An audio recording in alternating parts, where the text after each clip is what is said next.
Morning, सुबह बखैर, सलाम। इस प्रोग्राम जागो लाहौर के साथ मैं हूं इस प्रोग्राम की मेजबान सिद्रा मुनीर। उम्मीद है कि आप सब लोग जहां कहीं भी होंगे बिल्कुल ठीक ठाक होंगे। नाज़रीन, आज पाकिस्तान भर की तरह लाहौर शहर में भी यौम इस्तेसाल कश्मीर मनाया जा रहा है। अक़वाम मुत्तहिदा की करारदादों की सख्त खिलाफवर्जी करते हुए आज से ठीक 1 साल पहले भारत ने मजलूम कश्मीरियों पर जुल्म की इंतहा कर दी और कश्मीर की खसूसी हैसियत को खत्म करते हुए वहां पर नाजायज कब्जों की कोशिश की जा रही है। 1 साल से कश्मीर में लॉकडाउन लगाया गया है और उनकी नस्ल कुशी की जा रही है। शहर लाहौर में आज मजलूम कश्मीरियों की आवाज़ बुलंद करने के लिए शहरी, सियासी और समाजी अफराद रैलियां निकालेंगे। वकला अदालतों में पेश नहीं होंगे। कश्मीरियों की आवाज़ बुलंद करने के लिए ताजिर बरादरी बाजों पर स्याह पट्टियां बांधकर एहतजाज रिकॉर्ड कराएगी। नाज़रीन, इस हवाले से आज के प्रोग्राम में हम डिटेल बात करने वाले हैं। अभी कुछ आगे बढ़ते हुए बात करेंगे उन शोबों की जो अभी भी स्मार्ट लॉकडाउन के तहत बंद है। महकमे सेहत के मुताबिक कोरोना पॉजिटिव केसेस की शरह सिर्फ 2 से 3% रह गई है और इसी बुनियाद पर पंजाब हुकूमत की जानिब से मजीद 9 शोबे खोलने की विफाक को सिफारिश कर दी गई है। सियासी मराकज हैं, सिनेमास, थिएटर्स, पार्क्स, होटल समेत दीगर शोबे SOPs के साथ खोलने की बात की जा रही है। खेलों के मैदान भी आबाद करने की इजाज़त मांग ली गई है। इस हवाले से भी आज के प्रोग्राम में हम बात करने वाले। आगे बढ़ते हैं। लाहौरियों का तवील इंतजार खत्म होने को है। 25 अक्टूबर को मेट्रो ऑरेंज ट्रेन चलाने का फैसला हो गया है। ट्रेन के सफर का आगाज डेरा गुजरा स्टेशन से होगा, जबकि मंसूबे ने कितने नशेबो फराज देखे, शेख जैन रिपोर्ट में बताएंगे।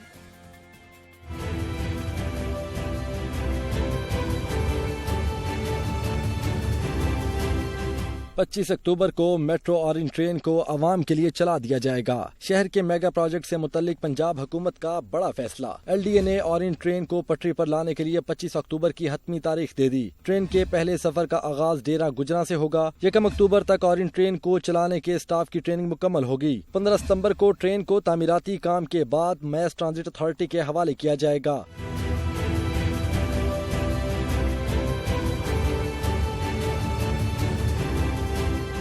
माजी की सूरत हाल को देखा जाए तो मेट्रो ऑरेंज ट्रेन मंसूबे की तामीर का मुआहिदा पाकिस्तान और चीन के दरमियान मई 2014 में हुआ। मुआहिदे के मुताबिक एग्जिम बैंक चाइना ने बैंक ऑफ पंजाब को $1.62 बिलियन दिए। ऑरेंज ट्रेन पर तामीराती काम के लिए मंसूबे को 4 पैकेजेस में तकसीम किया गया। 2 अक्टूबर 2015 को मंसूबे पर बाकायदा तामीराती काम का आगाज किया गया। PC1 के मुताबिक 27 माह में मुकम्मल होने वाले मंसूबे को 60 माह लग गए। 2015 में ऑरेंज ट्रेन ट्रैक के रास्ते में आने वाली तारीखी इमारतों पर सिविल सोसाइटी ने अदालत में दरखास्तें दायर की।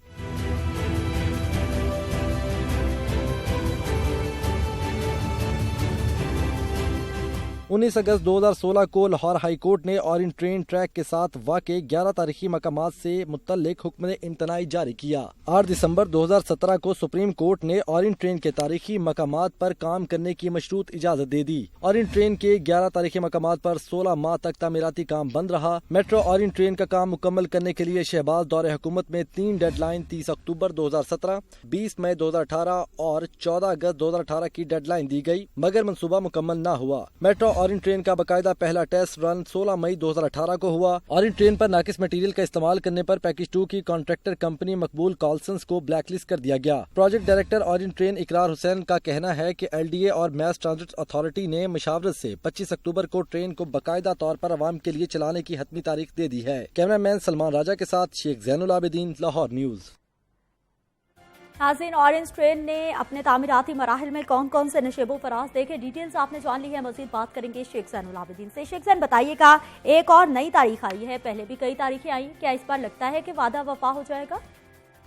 शुक्रिया सिद्रा मुनीर। इस वक्त की सूरत हाल देखी जाए तो महसूस तो ऐसे ही हो रहा है कि 25 अक्टूबर की जो तारीख दी गई है इसके ऊपर मेट्रो ऑरेंज ट्रेन को आवाम के लिए खोल दिया जाएगा, आवाम के लिए चला दिया जाएगा। उसकी बुनियादी वजह यह है कि ऑरेंज ट्रेन पर जो तामीराती काम है वो इस वक्त मुकम्मल हो चुका है।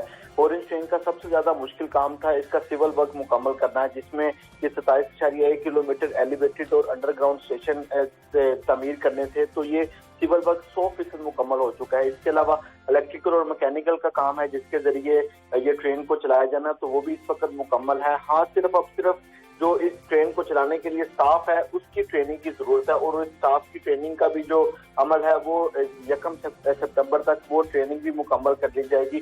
तो ज़ाहिरी तौर पर देखा जाए तो इस वक्त जो हालात हैं, जो सर्कमस्टांसेस हैं, वो यही है कि ऑरेंज ट्रेन 25 अक्टूबर को फाल हो जाएगी। अब हुकूमत के ऊपर डिपेंड करता है कि इस ट्रेन को किस तरह चलाया जाता है। अभी तक सबसे बड़ी जो हर्डल है इस ऑरेंज ट्रेन को चलाने में वो ये है कि हुकूमत की तरफ से अभी तक इसका जो किराया है वो डिसाइड नहीं किया जा सका कि डेरा गुजरा प्लान क्या किया जा रहा है, अवाम पर कितना बोझ पड़ेगा, सब्सिडी कितनी मिलेगी, गवर्नमेंट को कितना बोझ बर्दाश्त करना पड़ेगा ऑरेंज ट्रेन का? देखिए सिद्रा, यही इस वक्त जो फाइनेंशियल मॉडल है ऑरेंज ट्रेन का उसको बनाने के लिए गवर्नमेंट को मुश्किलात का सामना करना पड़ा।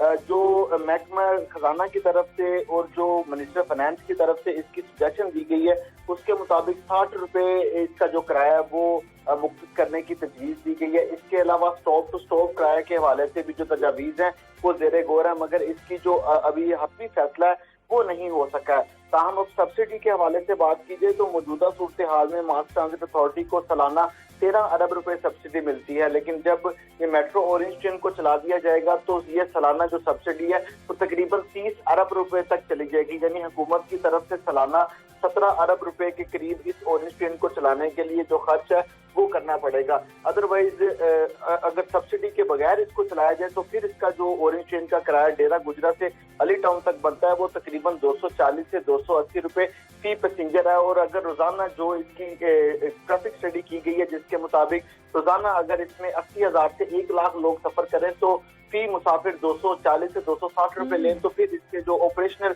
एक्सपेंसेस हैं वो पूरे किए जाते हैं। मगर पूरी दुनिया में देखा जाए तो जहां पर भी ये मेट्रो चलाई जाती हैं जो कि आवाम के लिए होती हैं वहां पर हुकूमत की तरफ से उनको रिलीफ दिया जाता है, तो यहाँ पर भी अल्टीमेटली हुकूमत की तरफ से रिलीफ दिया जाएगा। जिस तरह हमें ये बताइए कि ट्रेन चलाएगा कौन, जिम्मेदारी किसकी होगी, कॉन्ट्रैक्ट हो गया क्या, मुलाजमीन की हायरिंग कब होगी?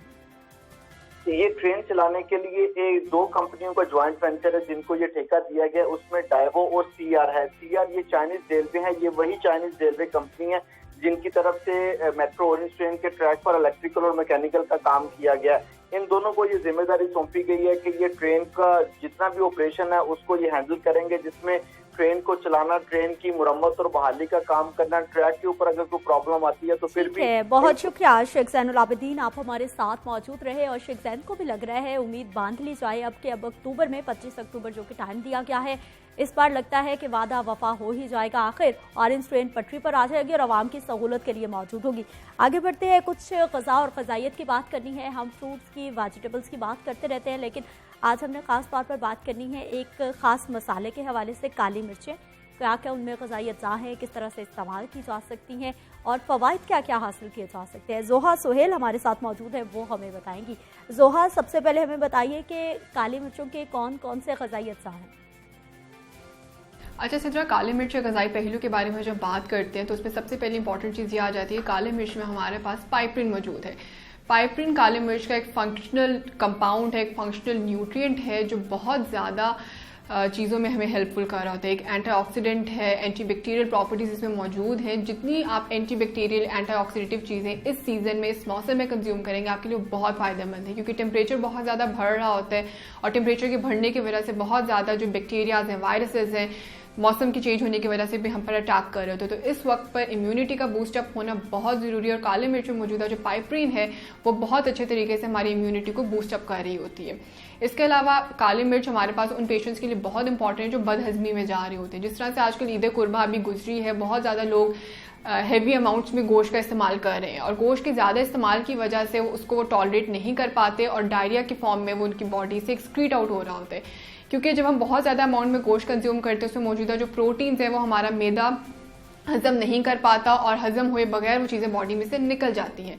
जब आपकी बॉडी में से ऐसी चीज़ें निकलती जाएंगे, प्रोटीन्स अनडाइजेस्टेड, अनएब्जॉर्ब, बगैर हजम हुए निकले जाएंगे, तो बॉडी में बहुत ज़्यादा और न्यूट्रिएंट्स की भी कमी को लेके आएगा। काली मिर्च बहुत इंपॉर्टेंट डाइजेशन में रोल्स प्ले करता है, बॉडी में HCl की प्रोडक्शन को नॉर्मल करता है, जिसकी वजह से प्रोटीन्स जो है वो अच्छे तरीके से हजम हो रही होती हैं। इसके अलावा काली मिर्च पाइल्स के पेशेंट्स भी इस्तेमाल कर सकते हैं, बवासीर वाले लोग भी इसका इस्तेमाल कर सकते हैं, क्योंकि इन दोनों में ये मददगार साबित होती है। इसके अलावा काली मिर्च की एक प्रॉपर्टी है फीवर रिड्यूसिंग प्रॉपर्टी। वो लोग जिनको गर्मी के मौसम में बुखार हो रहा होता है, सीजनल चेंजेस की वजह से, मौसम के बदल जाने की वजह से उनके बॉडी का टेम्परेचर बदल रहा होता है, इस मौसम में अगर वो काली मिर्च का इस्तेमाल करते हैं तो इसके इस्तेमाल की वजह से उनका जो बॉडी का टेम्परेचर है वो बाहर के टेम्परेचर के अकॉर्डिंग नहीं बढ़ेगा और वो सीजनल चेंजेस जिसमें बुखार का मसला है, फ्लू का मसला है, कफ का मसला है, उससे बच सकेंगे। ठीक है जोहा, हमें ये बताइए कि कुछ ऐसी खास बीमारियां हैं जिनके इलाज के लिए या फिर उनकी शिद्दत को कम करने के लिए हम काली मिर्चों का इस्तेमाल कर लें? अच्छा सिद्रा, न्यूट्रिएंट्स के अलावा, ग़िज़ाई पहलू के अलावा जब हम बात करते हैं कि किन किन बीमारियों में इसका इस्तेमाल करना बहुत बेहतरीन है, तो उसमें आ जाता है कि वो लोग जिनको डेंटल केरीज का मसला होता है, जिनके दांतों में बहुत ज़्यादा कैविटीज़ बन रही होती हैं, बैक्टीरिया ग्रो कर रहा होता है, उनके लिए काली मिर्च बहुत मुफीद है। स्पेशली बच्चों के लिए बहुत ज़्यादा फ़ायदेमंद है, क्योंकि बचपन में बच्चे बहुत ज़्यादा च्युइंगम्स, टॉफ़ीज़, कैंडीज़ का इस्तेमाल कर रहे होते हैं। तो इसके इस्तेमाल से क्या होता है कि उनके माउथ के अंदर ऐसे कार्बोहाइड्रेट्स जाते हैं जिनके ऊपर बैक्टीरिया अटैक करता है। अगर बच्चे फ़ौरन से कोई भी टॉफ़ी कंज्यूम करने के बाद रिंजिंग नहीं करते 5 से 10 मिनट के अंदर, तो 5 से 10 मिनट के बाद वहाँ पर बैक्टीरिया आ जाता है। जब बैक्टीरिया वहाँ पर आएगा, वो उस कार्बोहाइड्रेट को कंज्यूम करेगा और उसको कंज्यूम करने के साथ साथ वो हमारे दांतों की सेहत के ऊपर भी मंफी असरात लेके आएगा। तो कोशिश ये करें कि जिन लोगों को डेंटल केरीज का मसला है वो इसका इस्तेमाल ज़रूर करें, क्योंकि इसकी एंटीबैक्टीरियल प्रॉपर्टी की वजह से हम अपनी डेंटल हेल्थ को मेंटेन रख सकते हैं। इसके अलावा काली मिर्च डायबिटीज़ वाले लोगों के लिए बहुत मुफीद है, क्योंकि काली मिर्च में क्रोमियम मौजूद है। क्रोमियम एक ऐसा मिनरल है जो हमारे ब्लड शुगर लेवल्स को रेगुलेट करने में इंपॉर्टेंट रोल प्ले करता है। डायबिटीज़ पेशेंट्स में इंपॉर्टेंट कंसर्न ये होता है कि उनके शुगर लेवल्स में स्पाइक नहीं आना चाहिए, क्योंकि अगर उनके शुगर लेवल्स स्पाइक में रहेंगे तो शुगर लेवल्स बढ़ते हुए नजर आएंगे। जितने शुगर लेवल्स उनके मेंटेन रहेंगे, नॉर्मली बढ़ेंगे, उतना उनकी जो ब्लड शुगर रेंजेस हैं वो अच्छी आएंगी। इसके अलावा ये वेट लॉस पेशेंट्स के लिए बहुत मुफीद है। वेट लॉस पेशेंट्स में इंपॉर्टेंट गोल हमारा क्या होता है कि हमने उनका निज़ाम हज़म इंप्रूव करना होता है, और निज़ाम हज़म इंप्रूव करने के साथ हमने उनको कुछ सुपर फूड्स देने होते हैं जो उनकी बॉडी पे एक्यूमुलेटेड जो फैट एक्यूमुलेशन हो रही होती है उसको रोक सकें। हमारी बॉडी में 2 किस्म के कॉम्पोनेंट होते हैं, एक फैट कॉम्पोनेंट, एक मसल कॉम्पोनेंट। ओवरवेट लोगों में, जिन लोगों का वजन ज्यादा होता है, उन लोगों के अंदर फैट सेल्स जो होते हैं वो ज्यादा बन रहे होते हैं। फैट सेल्स बॉडी के अंदर ऐसे सेल्स होते हैं जो अगर एक दफा बन जाते हैं तो वो कभी खत्म नहीं हो सकते, और इसमें इस तरह से हो रहा होता है कि आपका सेल में जब एक दफा पूरा वो भर चुका, फिलअप हो चुका, उसके बाद वो फर्दर फट जाएगा और एक नया सेल बना देगा। इस तरह से फैट सेल्स जो है वो बढ़ते चले जाते हैं, और 20 लोगों में फैट सेल्स जितने ज़्यादा होंगे उतना उनका वजन भी ज़्यादा होगा, और दीगर जो हेल्थ रिलेटेड इश्यूज़ हैं, जो दीगर बीमारियां हैं, इसके ज़्यादा होने की वजह से वो भी बढ़ती चली जाएंगी। काली मिर्च के अंदर एक प्रॉपर्टी है कि ये फैट सेल की प्रोडक्शन को रोक के रखता है। आपकी बॉडी में एक सेल बन गया, उसने अब नए सेल में बनना होता है, ऑब्वियसली जब एक सेल फुल हो जाएगा तो वो फट के दूसरे सेल को प्रमोट करेगा। लेकिन काली मिर्च क्या करती है कि फैट सेल्स की प्रोडक्शन को रोकती है, उनको ज़्यादा बनने से रुकावट देती है, जिस वजह से ये इन पेशेंट्स के लिए बहुत मुफीद है जो वेट लॉस में आ रहे होते हैं। और जैसे कि इसमें ये निज़ाम हज़म को भी बूस्ट अप करती है, तो जितना अच्छा निज़ाम हज़म होगा उतने अच्छे तरीके से जो आपका जो चीज़ें आप कंज्यूम करें वो हेल्दी वे में रेगुलेट होती जाएंगी। इसके अलावा काली मिर्च हमारे पास CVD के पेशेंट्स के लिए, कोलेस्ट्रॉल वाले पेशेंट्स के लिए बहुत मुफीद है। काली मिर्च बैड कोलेस्ट्रॉल को अपने साथ बाइंड करती है और बॉडी में से खारिज करने में इंपॉर्टेंट रोल प्ले करती है। ठीक है जोहा, अब हमें ये बताइए कि क्वांटिटी कितनी होनी चाहिए, किस अंदाज में काली मिर्चों का हमने इस्तेमाल करना है, और क्या कोई टाइमिंग्स भी है कि सुबह में, दोपहर में या शाम को इनका इस्तेमाल बेस्ट रह सकता है? बिल्कुल सिद्रा, काली मिर्च का इस्तेमाल कितना किया जा सके और किस वक्त में इसका इस्तेमाल किया जा सके, दोनों बहुत इंपॉर्टेंट पॉइंट्स हैं। अच्छा, आप काली मिर्च मिनिमम एक दिन में 1 से 3 और ज़्यादा से ज़्यादा 4 से 5 काली मिर्च आप एक दिन में कंज्यूम कर सकते हैं। लेकिन जब स्टार्ट करना है तो बहुत थोड़ी क्वांटिटी के साथ स्टार्ट करना है, अपने कंसल्टेंट के रिकमेंडेशंस के अकॉर्डिंग स्टार्ट इन करें तो बहुत बेनिफिशियल रहता है। क्योंकि अगर आप एकदम से काली मिर्च बहुत ज़्यादा आप कंज्यूम करेंगे तो उसके साइड इफेक्ट्स भी नज़र आते हैं, तो इसलिए बहुत थोड़ी अमाउंट में 1 to 2 से 1 से 3 की रेंज में आप स्टार्ट में यूज़ इन कर सकते हैं। अच्छा, इसके अलावा जब क्वेश्चन आता है कि हम लोग किस वक्त पर इसका इस्तेमाल करें और किन कॉम्बिनेशंस में, किन फूड्स के साथ इसका इस्तेमाल करें तो ज़्यादा फ़ायदेमंद होगी, वक्त में आ जाता है कि निहार मुँह जब आप काली मिर्च का इस्तेमाल करते हैं तो आपकी सेहत के लिए बहुत बेनिफिशियल है। आपके निज़ाम हज़म को वो सुबह एक्टिव कर देगा। जितनी अच्छा आपका निज़ाम हज़म सुबह एक्टिव हो जाएगा उतने अच्छे तरीके से आपका पूरी बॉडी का जो सिस्टम्स है, बॉडी के जो फंक्शन है वो अच्छे तरीके से गुजरेंगे। तो निहार मुँह इसका इस्तेमाल सबसे बेहतरीन है, और कोशिश ये करें कि उसमें ल्यूकवार्म वाटर में, नीम गर्म पानी में, या तो आप इसको डाल के इसका एक्सट्रैक्ट कंज्यूम कर लें, या बेशक आप होल जो दाने हैं इसके वो भी आप गर्म पानी के साथ कंज्यूम कर सकते हैं। टोटली डिपेंड करता है कि आप किस तरह से ले रहे हैं। जब आप होल दाना कंज्यूम करेंगे तो उसके अंदर मौजूदा जो फाइबर है वो भी आप में जाएगा, लेकिन जब आप एक्सट्रैक्ट कंज्यूम करेंगे तो सिंपल जो चीज़ें पानी में जज्ब होने वाली वो आपकी बॉडी तक आ सकेंगी, सारी चीज़ें जो है वो आप तक नहीं आ सकेंगी।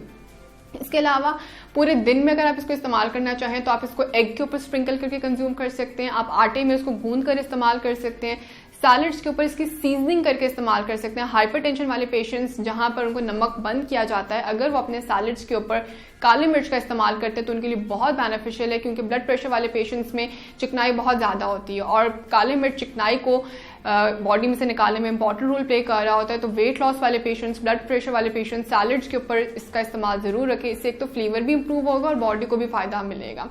इसके अलावा इसको अगर आप हल्दी के साथ ऐड ऑन करके कंज्यूम करते हैं तो हल्दी बहुत अच्छे तरीके से अब्जॉर्ब होती है। बहुत से लोग हल्दी डिफरेंट हेल्थ रिलेटेड इश्यूज के लिए कंज्यूम कर रहे होते हैं, वेट लॉस के लिए कंज्यूम कर रहे होते हैं, डायबिटीज के लिए कंज्यूम कर रहे होते हैं। तो अगर आप चाहते हैं कि आपकी बॉडी में हल्दी के थ्रू प्रॉपर अफादियत हो तो उसके साथ थोड़ी सी काली मिर्च जरूर ऐड ऑन रखें, क्योंकि काली मिर्च जब आप हल्दी के साथ मिलाते हैं तो हल्दी में मौजूदा जो करक्यूमिन्स हैं वो बहुत अच्छे तरीके से अब्जॉर्ब हो जाते हैं काली मिर्च की वजह से। लेकिन इसके अलावा काली मिर्च में हमारे पास ऑक्सीलेट्स भी मौजूद होते हैं, तो किडनी स्टोन्स वाले पेशेंट जिनको किडनी ऑक्सीलेट स्टोन्स हो रहे होते हैं वो इसका ज़्यादा इस्तेमाल ना करें, क्योंकि बहुत ज़्यादा इस्तेमाल करने की वजह से उनके जो स्टोन्स का रिस्क है वो भी बढ़ता चला जाएगा और फ़ायदा हासिल करने की बजाय वो इससे थोड़ा नुकसान उठा लेंगे। तो अपने कंसल्टेंट की रिकमेंडेशंस के अकॉर्डिंग इसका इस्तेमाल रखें और बहुत ज़्यादा क्वांटिटी में एकदम से इस्तेमाल करने से परहेज़ करें। ठीक है, बहुत शुक्रिया जोहा सुहेल, आप हमारे साथ मौजूद रही। ब्लैक पेपर के हवाले से हमें बता रही थी ग़िज़ाई अज्जा किस तरह से इस्तेमाल किया जा सकता है और सबसे ज़्यादा हम कि किस टाइम पर इस्तेमाल करें तो बहुत ज़्यादा आपको फ़वाइद हासिल हो सकते हैं। एक वक्त है शॉर्ट ब्रेक का, हमारे साथ।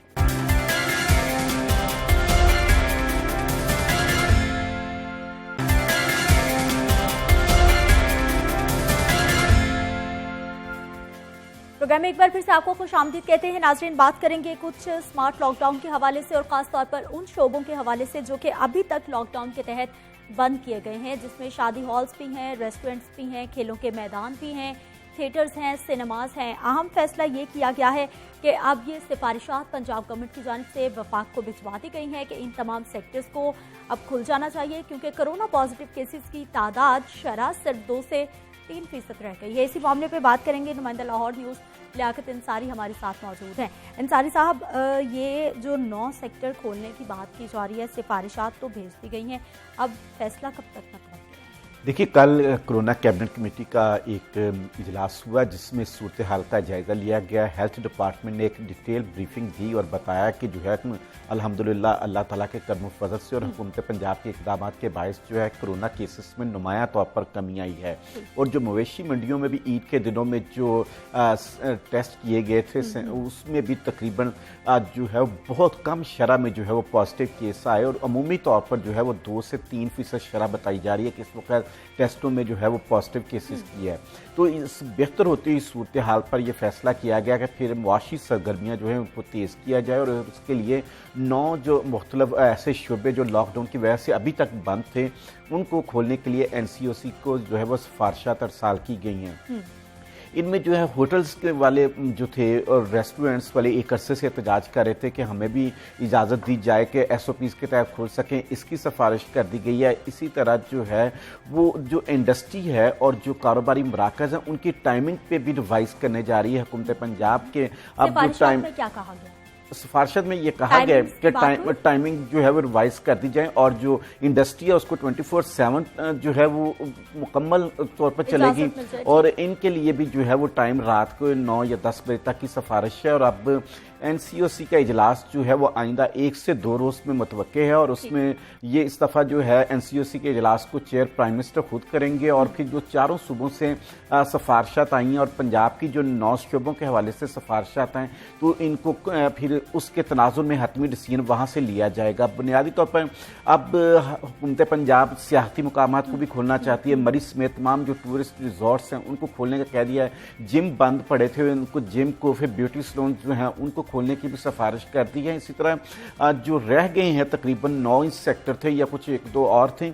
उन सब को जो है वो खोलने की हुकूमत पंजाब ने सिफारिश की। उम्मीद क्या की जा सकती है? NCOC इजाजत दे देगी? क्योंकि पहले भी हमने देखा कि सूबों की जानिब से जो भी सिफारिशात या तजावीज़ भेजी जाती हैं वो अमूमन मान ही ली जाती हैं वफाक की जानिब। इसमें गालिब इम्कान यही है कि ये NCOC के इजलास में हुकूमत पंजाब की जो सिफारिशात हैं इनको इंडोर्स कर दिया जाएगा और इस चीज़ का बाज़ाब्ता ऐलान कर दिया जाएगा कि अब ये शोबे भी जो हैं वो अपनी कारोबारी सरगर्मियाँ कर सकते हैं। गुज़श्ता रोज़ हमाद हसन ने भी यही बताया कि हम सूबों के साथ जो है इन इशूज़ पर मुशावरत कर रहे हैं, टाइमिंग के मामला पर और खोलने के मामला पर। इसलिए वफाकी हुकूमत भी कन्विंस है कि अब चूँकि जो है वो कोरोना केसेस में भी कमी आ रही है और ओवरऑल जो पॉजिटिव केसेस की शरह उसमें भी नुमाया तौर पर कमी रिकॉर्ड की जा रही है। इसलिए हुकूमत तो वफाकी हुकूमत तो पहले दिन से मुआशी सरगर्मियों को जो है वो सपोर्ट कर रही है। पंजाब हुकूमत ने और दूसरे सूबों ने जो बाद सिफारिशात ली थी वो बादल नाखास्ता जो है वफाकी हुकूमत ने उनको इंडोर्स किया था। बहरहाल SOPs क्या होंगे, इम्प्लीमेंटेशन कौन कराएगा? नहीं, SOPs तो वही हेल्थ डिपार्टमेंट और जो मुतलका डिपार्टमेंट्स हैं वो तैयार करेंगे और जो तकरीबन ऑलमोस्ट वो डन हैं, वो जो सिफारिशात गई हैं उनके साथ SOPs को भी भेजा गया है। जो रेस्टोरेंट और होटल्स के हवाले से कि एक मुकर्रर वक्त में जो है एक खास तादाद से ज़्यादा जो कस्टमर्स हैं वो रेस्टोरेंट्स में एंटर नहीं होंगे और खुले उनकी बैठने की जो सिटिंग अरेंजमेंट है वो इस अंदाज से होगी कि वहाँ पर एक रश का एहसास ना हो, रश का एहसास। बाकी खेलों के मैदान है उसके हवाले से जो है वो बुनियादी चीज़ें जो है हेल्थ डिपार्टमेंट और स्पोर्ट्स डिपार्टमेंट ने तैयार की हैं। तो इसलिए SOPs तो अभी हमें काफ़ी अरसा जो है जो पहले से शुबे खुले हुए हैं उनको भी अमल करना और बात साथ लेके चलना पड़ेगा। मास्क तो जो है अब तो बाज़ दफ़ा जब मास्क ना पहने तो अजीब सा लगता है कि आज कोई चीज़ मिस कर रहे हैं शायद। अच्छा लियाकत साहब, हमें ये बताइए कि आज यौम इस्तेहसाल कश्मीर भी मनाया जा रहा है, तो उसके हवाले से पंजाब गवर्नमेंट ने क्या प्लानिंग कर रखी है? रैली भी निकाली जाएगी, टॉक भी होगी, वो भी बताइए। देखें, वफाकी हुकूमत और चारों सूबे जो हैं इस वक्त आज यौम इस्तेहसाल कश्मीर एक भरपूर जोश और जज्बे के साथ मना रहे हैं। कल जिस तरह वफाकी कैबिनेट ने एक भरपूर पैगाम दिया कि मकबूजा कश्मीर हमारा है, हम कश्मीरियों के साथ हैं और वो पाकिस्तान के नक्शे में शामिल किया उसको, और ऑफिशियल जो है वो मैप जारी किया गया, पूरी दुनिया में भी जाएगा, इवन यूनाइटेड नेशन में भी पाकिस्तान ये मैप जो है वो सबमिट करने जा रहा है। इसी तरह पंजाब में जो है आज वज़ीर आला पंजाब सरदार उस्मान बुज़दार, गवर्नर पंजाब चौधरी मोहम्मद सरवर, इनकी क़यादत में जो है वो गवर्नर हाउस से चेयरिंग क्रॉस तक रैली निकाली जाएगी। अगर मार रोड देखा जाए तो इस वक्त जो है वो कश्मीरी तरानों से चेयरिंग क्रॉस पर स्पेशली जो है वो स्टेज भी लगाया गया और वहां पर जो है वो रैली के अख्ताम पर वज़ीर आला पंजाब और गवर्नर पंजाब जो है वो मीडिया से भी टॉक करेंगे और एक भरपूर पैगाम देंगे कि पाकिस्तानी कौम जो है वो कश्मीर के बगैर खुद को नामुकम्मल समझती है। मकबूजा कश्मीर में लियाकत अंसारी साहब प्रोग्राम में शामिल होने के लिए यहाँ पर वक्त है एक शॉर्ट ब्रेक का, हमारे साथ।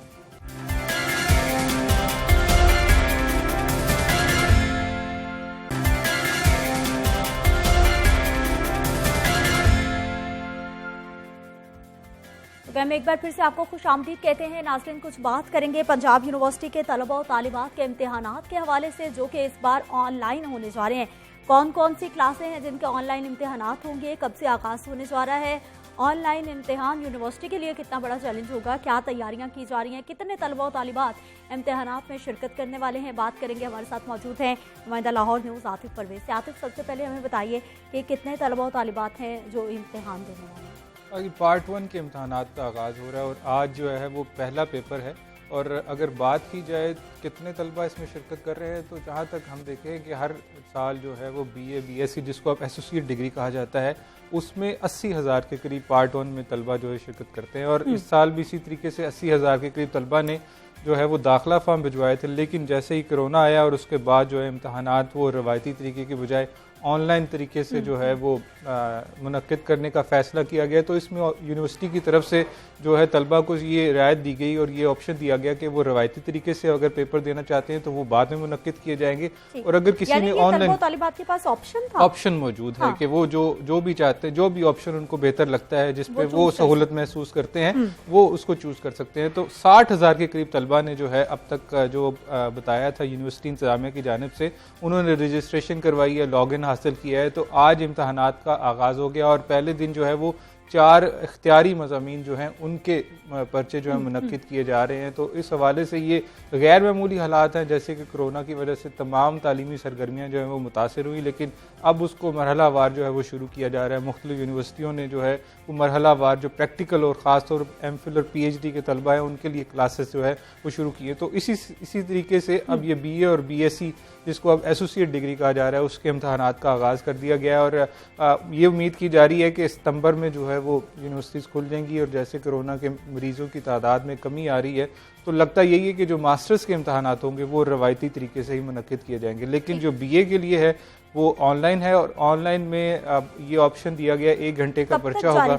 ये 20 अगस्त तक जो है ये इम्तहानात जारी रहेंगे, और इसमें जो है तलबा को वो MCQ जो है वो ज्यादा मेजर पार्ट होगा, जिसको मारूजी सवालात कहा जाता है कि उसका पार्ट ज्यादा होगा। और इसी को देखते हुए अगर नताइज की बात की जाए तो इंतजामिया और जो कंट्रोलर से हमारी बात हुई उनका कहना है कि नताइज भी जल्दी जारी किए जा सकते हैं, क्योंकि जैसे ही ऑब्जेक्टिव पेपर होगा तो NTS का आपने देखा होगा कि वो जैसे ही इम्तिहान देते हैं तो 2 घंटे बाद जो है वो फिर अफरादी कुव्वत की जरूरत नहीं पड़ती ना, फिर वो जो पूरा एक सिस्टम बनाया है उसी के तहत ऑटोमेटिकली कंप्यूटर आपको उसके आंसर दे देते, आंसर शीट दे देते, तो वो उसी तरीके से ये भी है। लेकिन इसमें थोड़े से सब्जेक्टिव भी 1-2 सवालात रखे गए हैं जिनके जवाब देना वो लाजमी होंगे।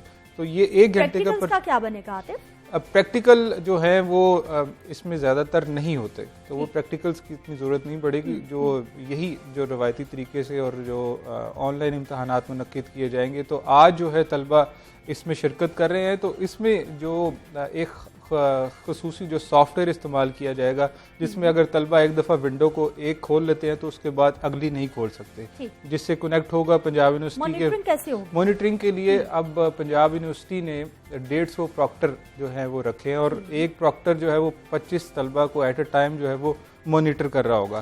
जब इम्तहान शुरू होने से कबल जो है जो तलबा बैठेंगे अपने कमरे में, उनके पास लैपटॉप और लैपटॉप का कैमरा जो है वो ज़रूरी होगा कि जिसके ज़रिए से मॉनिटर किया जाएगा। तो इम्तहान शुरू होने से पहले वो कमरा अपना दिखाएंगे, क्योंकि उनके आसपास कोई मौजूद तो नहीं है, और दौरान इम्तहान जो है अगर वो बातचीत करते हैं तो उनको जो है उस पर रोका जाएगा और उनके खिलाफ जो है कार्रवाई भी होगी। तो ये तरीके अभी तक जो पंजाब यूनिवर्सिटी इंतजामिया की जानिब से बताए गए, और उनका ये भी कहना है कि अगर इस इम्तहानात में बच्चा अगर फेल हो जाता है तो वो जो रवायती तरीके से अगर सितंबर अक्टूबर में उसमें भी अपीयर हो सकता है, उसमें भी अपीयर हो सकता है। तो ये क्योंकि बेहतर इसलिए है कि अब BA के नताइज के बाद तलबा ने आगे अगली क्लासों में एडमिशन लेने होते हैं, तो ये उनके लिए है कि वो फौरी तौर पर अगर ऑनलाइन इम्तहानात में शिरकत करते हैं तो नताइज आ जाएंगे और उसके बाद वो नए एडमिशन ले सकते हैं। और जैसे ये ऑब्जेक्टिव टाइप ज़्यादा है तो ऐसा लग रहा है कि BA में इस दफ़ा नंबर भी ज़्यादा आएंगे, जो रवायती देखा मतलब है पास होने की शरह बढ़ जाएगी, ऐसा लग रहा है। हाँ। और लेकिन उस दूसरी तरफ ये भी है कि जब आपको पूरा सिलेबस पढ़ना पड़ेगा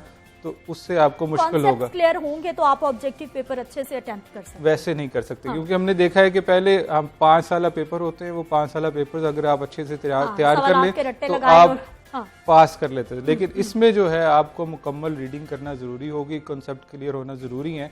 तो ये एक तरफ नंबर ज्यादा भी आ सकते हैं और फेल होने की रेशो है वो भी बढ़ सकती है। तो ये दोनों चीजें इस वक्त मौजूद है, जो तलबा के सामने भी एक इम्तहान है। लेकिन एक एक्स्ट्रा ऑर्डिनरी सिचुएशन थी, तो तलबा भी जो है इस पहली दफ़ा ऑनलाइन इम्तहानात में शामिल हो रहे हैं, और इस हवाले से इंतज़ामिया ने जो है वो मॉक टेस्ट पहले मुनक्किद किए थे। अगर तलबा को किसी भी किस्म की कोई मुश्किलात हैं, कोई सवालात हैं, तो उनको हल किया जाए। कल भी जो है वो हमने देखा कि जो पंजाब यूनिवर्सिटी के इस हवाले से 3 लैब्स जो हैं वो बनाई गई हैं, जहाँ पर प्रॉक्टर बैठे हुए हैं और वो इम्तहानात की मॉनिटरिंग कर रहे हैं। तो वो सारा सिलसिला उधर चल रहा है, और वो हर बच्चे को उधर उनके कोई भी क्यूरीज थी तो उसका जवाब देते हैं। तो आतिफ, जो तलबा तालिबात रह जाएंगे उनके इम्तिहानात कब होंगे, जो रवायती तरीके से इम्तिहान देना चाह रहे हैं? देखिए, अब तो जैसे लग रहा है कि जो आज बैनुल-सूबाई वुज़रा कॉन्फ्रेंस तालीमी जो उनकी भी होने जा रही है, तो उसमें ऐसा नज़र आ रहा है कि सितंबर में जो है वो तालीमी इदारे पहले हफ्ते में या दूसरे हफ्ते में खोलने जा रहे हैं। तो उसके बाद तो जो है पहले भी किया गया, तो उसके बाद रवायती तरीके से इम्तहानात करना, मुनक्किद करना कोई मुश्किल नहीं होगा। तो जो बच्चे रह जाएंगे, अब जैसे 60,000 के करीब बच्चों ने लॉगिन जो है हासिल किए हैं, तो वो इंटरेस्ट। ठीक है आतिफ, मजीद भी बात करते हैं। अभी हमारे साथ मौजूद हैं जी रऊफ नवाज साहब हैं, कंट्रोलर एग्जामिनेशन पंजाब यूनिवर्सिटी से आपका ताल्लुक है। रऊफ साहब, प्रोग्राम में आपको खुश आमदीद कहते हैं। सर बताइएगा, पंजाब यूनिवर्सिटी में आज से BA BSc के ऑनलाइन इम्तिहानात का आगाज हो गया है, क्या तैयारियां की गई हैं, किस तरह से मॉनिटरिंग की जा रही है तलबा और तालिबात? जी अस्सलाम वालेकुम। पंजाब यूनिवर्सिटी ने ऑल्दो यूनिवर्सिटियां ओपन होने जा रही हैं इंशाल्लाह ताला 15 सितंबर से, लेकिन हर नए मरहले के लिए नए अरेंजमेंट्स तो पंजाब यूनिवर्सिटी ने कोशिश ये की है कि अगर ऑनलाइन एग्जाम्स का कोई एक लार्ज स्केल पे सेटअप एस्टेब्लिश किया जाए, और उसमें हमने को आज से 15-20 दिन पहले फार्मेसी का एक 1000 बच्चों का एग्जाम सक्सेसफुली कंडक्ट करवाया, जिसमें हमारे पास कोई 90% बच्चों ने पेपर दिए और उनका रिजल्ट इस वक्त कंपाइल होने के प्रोसेस में है। BA BSc का जो आज इम्तिहान हमारा शुरू हुआ है, इसमें एक्चुअल हमारे पास 60,000 स्टूडेंट्स हैं जिन्होंने ईमेल ID हमें अपने प्रोवाइड किए थे। जो इस वक्त मेरा पहला बैच चल रहा है सुबह 8:30 बजे से लेकर 10 बजे तक, इसका हमने बच्चों का टाइम भी सेफ साइड अभी आधा घंटा इसीलिए एक्सटेंड कर दिया है कि अगर कोई उनकी अवेयरनेस में कोई इशू आ रहा है तो वो हमारे एंड पे टाइम एक्सटेंड होने की बुनियाद पे मजीद फैसिलिटेट हो जाए। हमारे पास इस वक्त पहले बैच में तकरीबन 26-2700 बच्चों ने पेपर देने थे और कुछ 1300 प्लस बच्चा इस वक्त पेपर दे रहा है। सो बच्चों की तरफ से एक अच्छा हेल्दी रिस्पॉन्स है। 50% बच्चा इसमें पार्टिसिपेट कर रहा है। हमारे 150 प्रॉक्टर्स हैं जो ये एग्जाम मॉनिटर कर रहे हैं। PUCIT ओल्ड कैंपस में हमारे को 70 प्रॉक्टर्स हैं जो बच्चों को मॉनिटर कर रहे हैं और 40 के 2 बैचेज हैं हमारे जो न्यू कैंपस में हैं वो बच्चों को मॉनिटर कर रहे हैं। ठीक, रफ साहब, अब इस तरह के जब ऑनलाइन इम्तिहानात हो रहे हैं तो इसके साथ बहुत सारे मसाइल भी जुड़े हैं पाकिस्तान में। खास तौर पर लाइट चली जाती है, बच्चों के यहाँ इंटरनेट में कोई प्रॉब्लम आ जाता है या इस तरह का कोई भी सिस्टम हो जाता है, तो उसको कैसे कूप किया जाएगा? जी बिल्कुल, ये वैलिड सवाल है आपका। अब ये देखिए, नई सिचुएशन क्योंकि एक आज सामने पिछले 2-3 माह से हम फेस कर रहे हैं। इंटरनेट स्पीड का बेहतर होना और अनइंटरप्टेड पावर सप्लाई का मौजूद होना, इस सिलसिले में देखें ये जैसे जैसे कम्युनिकेशन सेटअप इम्प्रूव होगा ये चीजें आहिस्ता आहिस्ता और इम्प्रूव होंगी। लेकिन इस सिचुएशन में भी देखिए एक विंडो ओपन करना बच्चों के लिए कि अगर कोई बच्चा घर बैठ के पेपर अटेम्प्ट कर सके। अब यूनिवर्सिटी ऑब्वियसली एक विंडो ओपन कर सकती थी जो हमने ओपन की है जिसमें बच्चे पेपर अटेम्प्ट कर रहे हैं, लेकिन अनइंटरप्टेड पावर सप्लाई मेंटेन करना, लैपटॉप्स अगर अवेलेबल हैं तो लैपटॉप में वैसे ही ऑब्वियसली 1.5-2 घंटा लैपटॉप चल जाता है बड़े आराम से। यूपीएस हैं घरों में मौजूद हैं, आप अपने कंप्यूटर को यूपीएस से कनेक्ट करें। मैंने अभी 4-6 दिन पहले भी बच्चों को रिक्वेस्ट की थी कि एवरेजली आज अगर आप फोरकास्ट करें ना तो आपके चचा, मामू, ताया, कजन, फैमिली में कोई ना कोई बंदा जरूर ऐसा मौजूद होगा जिसके पास कंप्यूटर भी होगा, यूपीएस भी होगा, इंटरनेट की एक रीजनेबल स्पीड भी होगी। मेरे हिसाब से हर बच्चे को, जहां देखिए उसने घर से ट्रेवल करके किसी एग्जामिनेशन सेंटर में जाना था, कोई सेंटर उसका 20 किलोमीटर दूर था, कोई 25 किलोमीटर दूर था, और अगर मैं बच्चियों के हवाले से बात करूं तो सेंटरों के बाहर हम देखते हैं कि बच्चियों की वालिदैन, माएँ खास तौर पर बैठी होती हैं और बच्चियों के पेपर खत्म होने का इंतजार कर रही होती हैं। तो क्या ये उसके मुकाबले में बहुत बेहतर ऑप्शन नहीं है कि आपके अगर इवन अपने घर में भी कंप्यूटर नहीं है तो आप अपने किसी भी नियर रिलेटिव के घर जाके 1.5 घंटे का यकीनी तौर पर एक बड़ा अच्छा ऑप्शन है। पूरी दुनिया में तो इसको अपनाया जा रहा है, लेकिन हमारे यहाँ ये बिल्कुल एक नया तजुर्बा है। उम्मीद क्या की जा सकती है, ये तजुर्बा कितना कामयाब रहेगा और आने वाले वक्त में क्या हम देखेंगे कि इस तरह के ऑनलाइन इम्तिहानात की तरफ हमारा निज़ाम तालीम भी राइज हो जाए? जी मैडम, हमें इससे बहुत अच्छी उम्मीद रखनी चाहिए। हम इंशाल्लाह ताला आने वाले दिनों में इस सिस्टम की तरफ और ग्रो करेंगे। दुनिया डिजिटलाइज हो रही है, दुनिया पेपरलेस हो रही है, हर चीज आपके फिंगर टिप्स पे आ रही है, आपके लैपटॉप पे, आपके पाम टॉप पे, आपकी स्क्रीन पे अवेलेबल है, मोबाइल पे। सो ये कल्चर ऑब्वियसली आगे ग्रो करेगा। अब ये कल्चरल अवेयरनेस है जिसकी मुहिम हमें आहिस्ता आहिस्ता चलानी पड़ेगी और मैं ये समझता हूँ कि यूनिवर्सिटीज के पॉइंट ऑफ व्यू से पंजाब यूनिवर्सिटी ने, हमारे वाइस चांसलर साहब ने, डॉक्टर नियाज अहमद अफसर साहब ने बहुत बोल्ड ये एक स्टेप लिया है और अल्लाह ताला से हम दुआ करते हैं कि ये इंशाल्लाह ताला बहुत बेहतरीन हो। स्टूडेंट्स का रिस्पॉन्स अगर मैं आज आपको पहले बैच का बताऊं तो अगर मेरे पास 50% स्टूडेंट पेपर दे रहा है तो इससे ज्यादा ओवरवेलमिंग रिस्पॉन्स नहीं होना चाहिए। कितने बैचेस हैं एक दिन में? आपने स्पेशली जो है वो कितने तलबा और तालिबात इम्तिहानात में पेयर होंगे और कितने बैचेस में आपने उनको डिवाइड कर रखा है? और दूसरा ये भी बताइएगा सर कि आने वाले वक्त में कितने मजीद रोज लगेंगे? नताइज का ऐलान भी क्या जल्द हो जाएगा इस बार? जी, नताइज का ऐलान भी बहुत जल्द हो जाएगा और ये इम्तिहान हमारा 4 सितंबर तक कंटिन्यू रहेगा इंक्लूडिंग हॉलीडेज।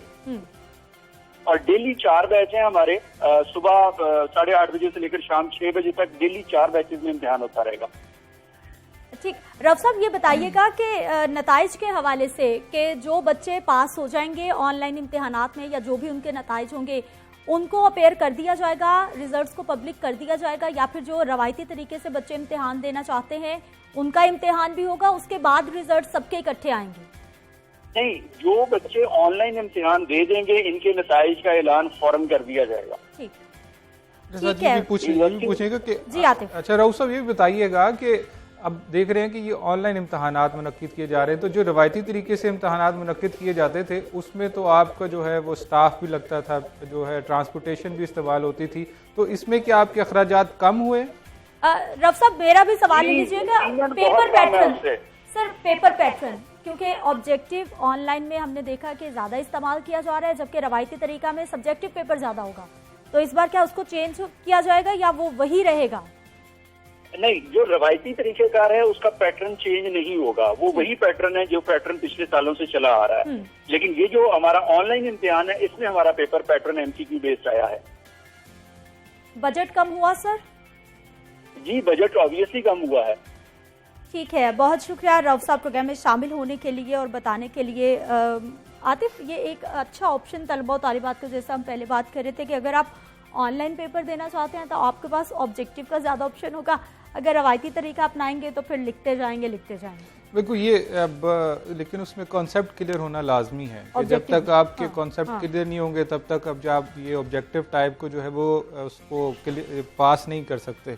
फिर वही होगा, तुक्के जो लगाएंगे वही, तुक्के में अगर आपका ठीक हो गया तो ठीक है, अगर गलत हो गया तो उसमें फेल होने के चांसेस बहुत ज़्यादा बढ़ जाते हैं। तो जो तलबा अच्छे तरीके से पढ़ के आएंगे, जिन्होंने सारा निसाब जो है वो कवर किया होगा, तो फिर उनके लिए आसान होगा। और ये भी कहा जाए सिर्फ वही जो पेपर सेटर्स हैं जो पहले माजी में जो रवायती तरीके के इम्तिहानात। बहुत शुक्रिया आतिफ परवेज प्रोग्राम में मौजूद रहने के लिए। आज से तलबा और तालिबात के इम्तिहानात का आगाज हो गया है। बेस्ट ऑफ लक हम आपको कहते हैं। यहाँ पर वक्त एक शॉर्ट ब्रेक का, हमारे साथ रहें।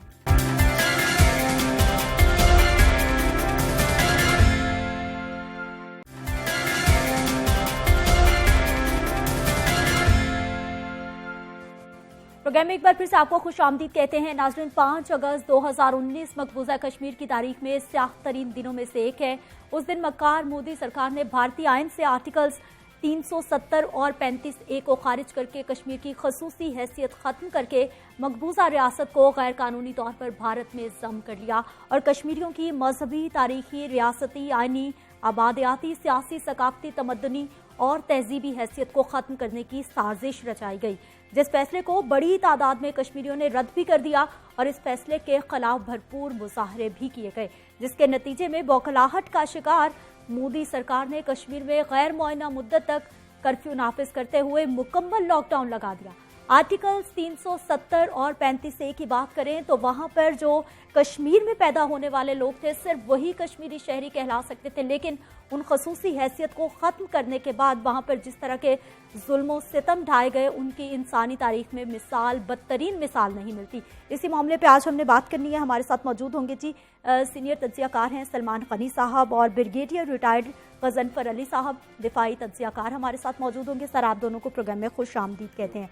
ब्रिगेडियर साहब, आज का दिन मना रहे हैं हम, पूरी कौम यक आवाज़ है और एक मैसेज दिया जा रहा है कि चाहे भारत जितना भी जुल्म कर ले लेकिन कश्मीर फिर भी हमारा है। बहुत बहुत शुक्रिया। पहले तो कश्मीरियों के लिए एक बहुत ही यकजहती का पैगाम हमारी तरफ से भी, और ये पैगाम कि हमें उनके दुख और दर्द का अपने दिल की गहराइयों के अंदर अंदाज़ा है कि उनके ऊपर क्या जुल्म हो रहे हैं। अब चूँकि आपने पर्टिकुलर एक दिन जो 5 अगस्त है उसके हवाले से बात की और उसका जो आपने तनाजुर पेश किया वो तनाजुर यही है कि आर्टिकल 370 और 35A को जो एनल किया और उसके बाद जो एक नई वेव जो जुल्म और सितम की और कर्फ्यू की और अगवा की और औरतों की अस्मत दरी की और लोगों के ऊपर जुल्म की और श्रीनगर हाईवे के ऊपर डिटेंशन सेंटर बनाने की, दिल्ली के बाहर डिटेंशन सेंटर बनाने की जहाँ पे कश्मीरी यूथ को रखा जाता है, वो जो एक नई जो वेव जुल्म की जो चली उसके तनाजुर में हम आज 5 अगस्त को याद कर रहे हैं। अब सवाल ये पैदा होता है कि क्या सिर्फ 5 अगस्त को वाले दिन ये चीज़ करने से हम कोई मकसद हासिल करेंगे? तो उस मकसद की 2 चीज़ें हैं। उसको आप इसी तरह कर लें कि दिन तो बहुत सारे होते हैं, 365 दिन होते हैं साल में, लेकिन ईद आप एक ही दिन मनाते हैं, बकरीद आप एक ही दिन मनाते हैं और उस दिन कुछ ऐसे काम करते हैं जो आप शायद नॉर्मल दिनों में नहीं करते। तो आज का दिन भी जो 5 अगस्त का दिन है वो चूँकि इंडिया ने इनिशिएट किया था उसको, आर्टिकल 370, और ये याद रखिएगा आर्टिकल 370 सिर्फ आर्टिकल 370 इंडियन कॉन्स्टिट्यूशन के हिसाब से व्यू नहीं करना चाहिए, बल्कि जो बुनियादी तौर पे कश्मीर के अंदर पहले दिन से जो गासबाना कब्जा किया था इंडिया ने, यानी इंडिया ने जिस वक्त पाकिस्तान इंडिया आज़ाद हुए तो उस वक्त एक हमारे जो आज़ादी के मुजाहिदीन थे जिन्होंने कश्मीर का ये हिस्सा आज़ाद कराया जहाँ पर मैं जहाँ जो पाकिस्तान के साथ मुल्हिक है, वो लोग श्रीनगर के दरवाजे पे दस्तक दे रहे थे। देवर आउटसाइड पुंछ रिवर, और पुंछ का आपको पता हो तो हजीरा आप क्रॉस करें, रिवर क्रॉस करें तो पुंछ के दरवाजे आ जाते हैं। उस वक्त महाराजा को ये लगा कि जी ये कश्मीर फॉल हो जाएगा पाकिस्तान के साथ। सलमान साहब, मसला कश्मीर पर पाकिस्तान की खारजा पॉलिसी क्या रही, क्या है, क्या होनी चाहिए? देखिए सिद्रा, एक तो कश्मीर हमारे लिए कोर इशू रहा है। हर हुकूमत का अपना एक स्टांस है। आपने बड़ा बुनियादी क्वेश्चन किया है कि जी क्या होनी चाहिए। मैंने जैसे पहले कहा, एक तो हमें एक एज मिला है पहली दफ़ा पाकिस्तान को, और वो अफ़गान महाज की वजह से। चीन और रूस आपके साथ खड़े हैं, और इंडिया वो इस वक्त आप देखें कि एक नई गर्दश में आया है कि चाबहार से उन्होंने इंडिया को निकाल बाहर किया है। बांग्लादेश पहली दफ़ा पाकिस्तान के हवाले से सॉफ्ट हुआ है। इस सारी सूरत हाल के अंदर फिर मैं वही बात कहूँगा कि हमें अपना केस मौसर अंदाज के अंदर आलमी महाज के सामने पेश करना है। उन्हें ये बताना है। देखें, उन्हें वो सबसे ज़्यादा टची हैं ह्यूमन राइट्स के हवाले से। लेकिन मैं हमेशा ये क्वेश्चन करता हूँ कि जब दुनिया के अंदर किसी भी जगह इंसानी हकूक़ की खिलाफ वर्जी होती है तो पूरा मगरिब खड़ा हो जाता है। लेकिन क्या ये कश्मीरी गोश्त पोस्ट के इंसान नहीं है? क्या इनके खून का रंग सुर्ख नहीं है? फ़लस्तीन के अंदर क्या हो रहा है? और दुनिया के अंदर जब हम कहते हैं ना कि दहशत गर्दी, शिद्दत पसंदी, ये रुझानात क्यों आम हुए? इसका बुनियादी तौर पर ज़िम्मेदार अमेरिका है, इसका बुनियादी तौर पर ज़िम्मेदार मगरिब है। बात यह कि आप जब दोहरा रोल रखेंगे तो फिर इस तरह के रुझानात फ़रोग पाएंगे। मैं समझता हूँ कि पाकिस्तान को बुनियादी तौर पे जो चीज़ है वो अपना केस, और पाकिस्तान का केस मौजूद है। देखें, आपने कभी ये नोट किया है कि नरेंद्र मोदी साहब मुज़ाकरात की मेज़ पे क्यों नहीं आते?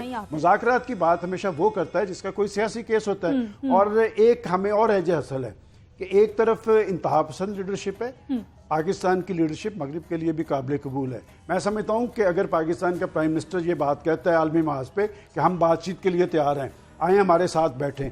146 दफ़ा पाकिस्तान और इंडिया के मुज़ाकरात हुए, लेकिन हर मरतबा हिंदुस्तान ने ज़िद और हटदर्मी का मुजाहरा किया। पाकिस्तान मुतम्मल ही नहीं हो सकता कि हम कश्मीर कहा से, इसलिए कि कायदे-ए-आज़म मोहम्मद अली जिन्ना ने जब ये कहा कि कश्मीर पाकिस्तान की शहरग है, तो इसका मतलब क्या है? इसका मतलब हमारी नई नस्ल को समझाने की ज़रूरत है। वो मुआशी और इक़्तिसादी हवाले से अहम है, इसलिए कि हमारे यहाँ जब हम कहते हैं ना ज़री मुल्क है, यहाँ पर फाका कशी नहीं हो सकती, तो कश्मीर से वो पानी आता है। लेकिन सिद्रा, मेरे लिए ये बात बड़ी टची सी है कि आज उसी झेलम दरिया पे हमारी माओ बहनों के दुपट्टे उसमें आ रहे हैं, हमारे शोहदा के खून की आमेज़श मौजूद है, लेकिन हमारी गैरत जो है वो जोश नहीं मारती। मैं समझता हूँ कि हमें कश्मीर इशू पे, जैसे कल हुआ कि मकबूजा कश्मीर का नक्शा, क्या वो सिर्फ हुकूमत नहीं, आपकी सियासी लीडरशिप ने सर जोड़ा बैठ के एक फ़ैसला किया। आपके पाकिस्तान के तमाम रियासती इदारों की तायद और हमायत हासिल है। अगर कश्मीर पे ये यकजहती और इत्तेहाद हमेशा के लिए कायम हो और हम वाक़तन वन पेज पे नज़र आएँ, तो दुनिया के अंदर हमारा एक वज़न है। अगर अफ़गानिस्तान के अंदर फंसे अमेरिका को हम निकाल सकते हैं, तो क्या कश्मीर का इशू हल नहीं कर सकते? इसका मतलब हमारी कश्मीर के वाले से वो संजीदगी नहीं रही। आज वो वक्त है। देखें, बात ये कि कश्मीरी कौन है? कश्मीरी हमारे माएँ बहनें, हमारे बेटे हैं, हमारे जवान हैं। वहाँ पर जब उनका खून बहता है तो क्या पाकिस्तानियों का खून नहीं खोलता? कि क्या वो पाकिस्तानी नहीं है? और वो नस्लन पाकिस्तानी है। और आप देखें कि दुनिया के अंदर कोई स्ट्रगल ऐसी नहीं, ये स्ट्रगल एक सदी पे मोहित है। ये 1931 से ये स्ट्रगल शुरू हुई है और 2020 आ गया है। कोई एक मरला ऐसा नहीं आया कि उन्होंने पसपाई इख्तियार की हो, उन्होंने सरेंडर इख्तियार किया हो। और आज ब्रिगेडियर साहब, कश्मीर का सबसे बड़ा सच ये है कि वो 10 लाख फौज होने के बावजूद ये बात मानने के लिए तैयार नहीं है कि वो कश्मीर का तसल्लुत वहाँ पर बर्दाश्त करेंगे। और कश्मीर का सबसे बड़ा झूठ ये है कि जो नरेंद्र मोदी कहता है कि ये हमारा अटूट अंग है, उन्होंने अपने जद्दोजहद के जरिए उनका अंग तोड़ कर रख दिया। बिल्कुल, बहुत शुक्रिया सलमान गनी साहब, ब्रिगेडियर साहब, प्रोग्राम में शामिल होने के लिए। आज के दिन के हवाले से मैं सिर्फ इतना ही कहना चाहूंगी कि दुनिया के मुंसिफों सुनो, जन्नत किसी काफिर को मिली है ना मिलेगी। मुझे इजाजत, अल्लाह के निगहबान।